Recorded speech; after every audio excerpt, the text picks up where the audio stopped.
이사야 11장. 이새의 그루터기에서 한 싹이 나며 그의 뿌리에서 한 가지가 나와 열매를 맺을 것이다.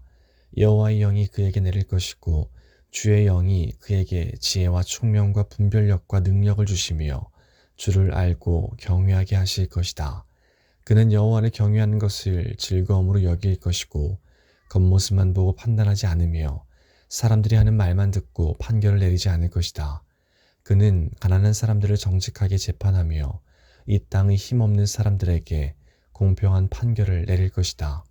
그는 사악한 사람들 위에서 통치하며 자기의 입김으로 그들을 멸할 것이다. 그는 정의와 성실을 허리띠처럼 두를 것이다. 그때에 이리와 어린 양이 평화롭게 살며 표범이 새끼 염소와 함께 누우며 송아지와 새끼 사자와 어린 황소가 함께 다니고 어린아이가 그것들을 이끌고 다닐 것이다. 암소와 곰이 사이좋게 풀을 뜯을 것이며 그것들이 새끼들이 함께 누우며 사자가 소처럼 풀을 먹을 것이다. 젖먹이가 독사의 구멍 앞에서 장난치고 어린아이가 살모사의 굴에 손을 넣을 것이다. 하나님의 거룩한 산 어디에도 그들을 해치는 것이나 다치게 하는 것이 없을 것이다. 물이 바다를 덮듯이 그 땅에는 여호와를 아는 지식이 가득 찰 것이다. 그날이 오면 이새의 뿌리가 온 백성의 구원의 깃발로 세워질 것이며 민족들이 그를 찾아올 것이다. 그리하여 그가 있는 곳은 영광으로 가득 찰 것이다. 그날이 오면 주님께서 다시 손을 펴셔서 아시리아와 이집트와 바드로스와 에티오피아와 엘람과 시날과 하맛과 바다 건너 모든 해변의 땅에서 살아남은 백성을 돌아오게 하실 것이다. 주께서 모든 백성이 볼 수 있도록 깃발을 세워 표시로 삼고 온 땅에 사방으로 흩어진 유다 백성을 다시 모으실 것이다. 그때에 에브라임의 질투심이 사라질 것이며 유다의 적개심도 끊어질 것이다.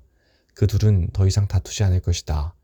에브라임과 유다가 서쪽으로는 블레셋의 후방을 공격하고 그들이 함께 동방 사람들을 약탈하며 에돔과 모압을 정복하고 암몬 사람을 다스릴 것이다.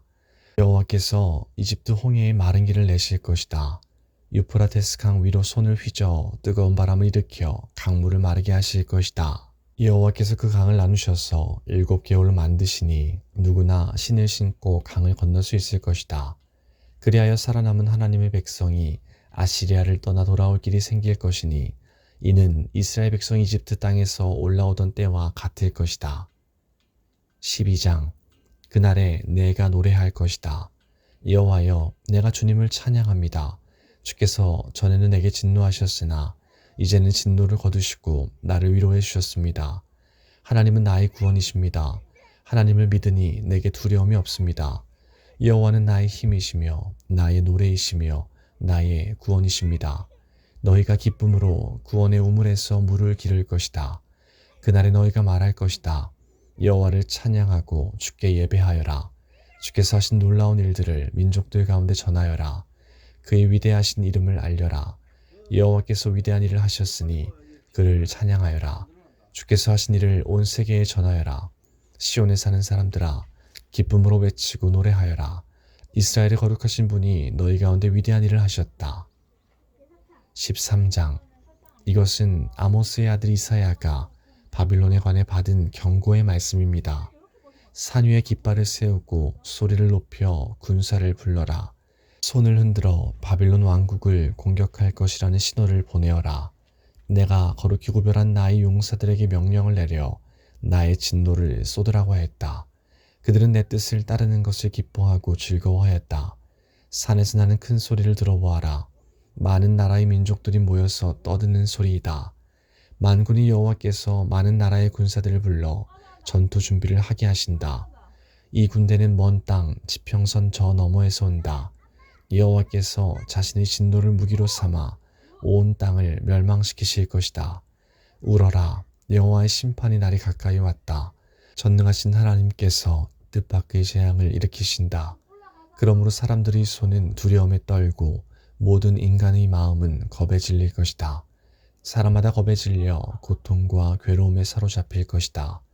그들이 아기를 낳는 여자처럼 고통을 당할 것이며 겁에 질려 얼굴이 붉어진 채 놀라서 서로 쳐다볼 것이다. 보아라, 여호와께서 심판하실 날이 다가온다. 그날은 무시무시한 날이며 하나님께서 진노하시는 날이다.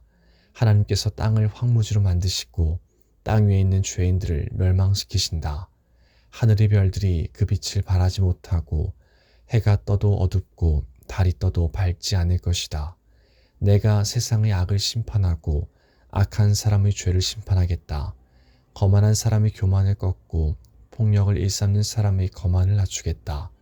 사람을 찾기가 순금을 찾기보다 어려울 것이며 오빌의 좋은 금보다 사람의 수가 더 적을 것이다. 내가 하늘을 진동시키고 땅을 흔들어 놓겠다. 만군의 여호와께서 크게 노하시고 그 진노가 불타는 날에 이 일이 이루어질 것이다. 사람들이 쫓기는 사슴처럼 도망칠 것이며 모는 사람이 없는 양떼같이 달아날 것이다. 각자 자기 백성에게로 돌아가며 각자 자기 땅으로 도망칠 것이다. 그러나 눈에 띄는 사람마다 모두 창에 찔릴 것이요 붙잡힌 사람마다 칼에 죽을 것이다. 어린아이들은 부모가 보는 앞에서 매아쳐져 갈기갈기 찢겨지고 집에 있는 것은 모두 빼앗기고 아내들은 겁탈을 당할 것이다. 보아라, 내가 메대군들을 일으켜 그들을 치게 하겠다. 그들은 은혜도 관심이 없고 금도 좋아하지 않는다. 그들은 젊은이들을 활로 쏘아 죽이고 갓난아기들을 가엾게 여기지 않고 아이들을 불쌍히 여기지 않는다. 바빌론이 전에는 가장 아름다운 나라여서 갈대아 사람들이 자랑거리였으나 하나님께서 소돔과 고모라처럼 바빌론을 멸망시키실 것이다. 그곳에는 영원히 사람이 살지 못하며 다시는 사람이 머무르지 못할 것이다. 아라비아 사람도 거기에는 천막을 치지 않으며 목자들도 거기에서는 양을 치지 않을 것이다. 오직 들짐승들만 거기에 살며 사람이 살던 집에는 부엉이들이 가득할 것이다. 타조들이 거기에 살고 들염소들이 거기서 뛰놀 것이다. 그 성 안에서는 승냥이들이 울부짖고 화려했던 궁전 안에서는 늑대들이 지저댈 것이다. 바빌론의 끝이 가까워 온다. 이제 바빌론의 때가 다 끝났다.